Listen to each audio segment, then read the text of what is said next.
નમસ્તે મિત્રો અને ગુજરાત વનમાં તમારું સ્વાગત છે। આજે આપણે એક ગંભીર વિષય ઉપર ચર્ચા કરવાના છીએ। હમણાં થોડા દિવસ પહેલા આમ આદમી પાર્ટીના ગોપાલ ઇટાલિયા, જે વિસાવદરથી એમએલએ છે, એમણે એક એવો દાવો કર્યો કે ખેડૂતોના દેવા માફ નથી થતા અને ઉદ્યોગોના કંઈક 17-18 કરોડ રૂપિયા સરકારે માફ કરી દીધા।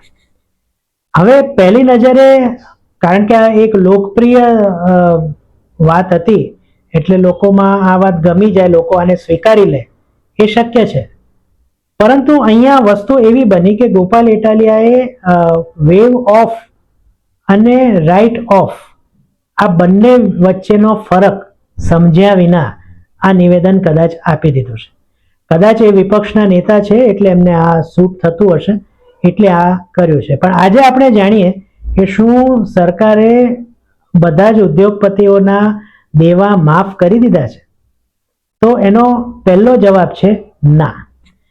ગોપાલ ઇટાલિયાએ એ સમજવું જોઈએ કે વેવ ઓફ કરવાનો મતલબ છે કે એને બેંકોએ પોતાના જે એકાઉન્ટ છે એમાંથી એને સાઈડમાં રાખી દીધા છે, અને રાઇટ ઓફ નો મતલબ દેવા માફ થઈ જાય છે। હવે આમાં પણ એક વસ્તુ નોંધવા જેવી છે, એ આપણે પછી એના પર આવીએ છીએ। હવે વેવ ઓફ નો મતલબ કે આ જે વર્ષનું આપણું સરવૈયું છે એમાં હિસાબ મેળ લાવવા માટે એને વેવ ઓફ કરવામાં આવે છે। પણ એનો મતલબ એવો નથી કે આ બધા જે દેવા છે માફ થઈ જાય, એને ભૂલી ગઈ બેંકો। ખરેખર બેંકો આના પછી એની પાસે જે કોઈ પણ રસ્તા છે કે એ જેના કોઈ જેટલા પણ દેવા હોય એની મિલકતો ટાંચમાં લેવી, કે પછી એના ઉપર કોર્ટમાં કેસ કરવો, કે બીજા જેટલા પણ રસ્તા છે એને ફોલોઅપ લેવો, એને ઘરે જવું, જે કંઈ પણ હોય એ બધા રસ્તા બેંકો પાસે ખુલ્લા હોય છે અને બેંકો એનો ઉપયોગ 100% કરતી પણ હોય છે। એટલે જ્યારે વેવ ઓફની વાત આવે ત્યારે એવું બિલકુલ ન માની લેવું કે સરકાર આ ઉદ્યોગપતિઓના કે જેને પણ આ લોન આપી છે એને ભૂલી ગઈ। હવે વાત કરીએ રાઇટ ઓફની। તો રાઇટ ઓફ વસ્તુ એવી છે કે દેવા ભૂલી જવા, માફ કરી દે જવા। અને ગોપાલ ઇટાલિયા જેનો પક્ષ લઈને આ વાત કરે છે, સામાન્ય રીતના આપણા દેશમાં આ જે રાઇટ ઓફ છે એ ખેડૂતોના દેવા માટે જ થતું હોય છે। ખેડૂતો જે પોતાના બિયારણ માટે કે ખાતર માટે કે ખેતીના સાધન માટે જે નેશનલાઇઝ બેંકો પાસેથી લોન લેતા હોય છે, એ આવા માવઠાથી કે બીજા કોઈ કારણસર એમને અઢળક નુકસાન જાય અને બેંકે આપેલી લોન જો એ પરત ન કરી શકે તો સરકાર એમના દેવા રાઇટ ઓફ કરી નાખે છે, એટલે કે દેવાને ભૂલી જતી હોય છે। એટલે એકચ્યુઅલી જો આ રાઇટ ઓફ ને ગોપાલ ઇટાલિયા એવું માનતા હોય કે સરકાર દેવા ભૂલી ગઈ, તો એ એકચ્યુઅલી ખેડૂતો માટે થાય છે, નહીં કે ઉદ્યોગપતિઓ માટે। હા, એવું નથી કે દરેક ઉદ્યોગપતિઓ માટે આ વેવ ઓફ જ થાય છે, ના।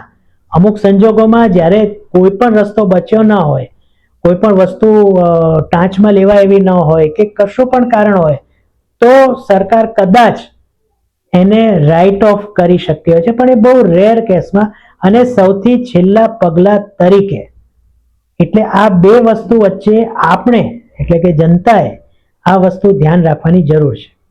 રાજકીય પાર્ટીઓ પોતપોતાના લાભ માટે ગમે તે વસ્તુ કહેતા હોય, પણ હવે તો આપણી પાસે કેટલા બધા સાધનો છે, ગૂગલ છે, ચેટ જીપીટી, એઆઈ આવી ગયું છે। ફક્ત એમાં લખો કે વેવ ઓફ અને રાઇટ ઓફ વચ્ચે શું ફરક છે, આપણને તરત ખબર પડી જશે। અને ખરેખર જો સરકારે આવું કર્યું હોય તો આપણી કેટલી બધી બેંકો નુકસાનમાં જતી હોય, અરે બંધ થઈ જાય। તો આ બધી જે લોજિકલી વાત છે એને વિચારીને પછી કોઈ પણ રાજકીય પક્ષના આવા દાવા ઉપર આપણે વિશ્વાસ કરવો જોઈએ અથવા તો એને ટકોર કરવી જોઈએ। આશા છે કે તમને બેંકો જે લોન આપે છે ઉદ્યોગપતિઓને કે ખેડૂતોને, આ બધામાં વેવ ઓફ અને રાઇટ ઓફ વચ્ચે શું ફરક છે એ બરાબર સમજાઈ ગયું હશે।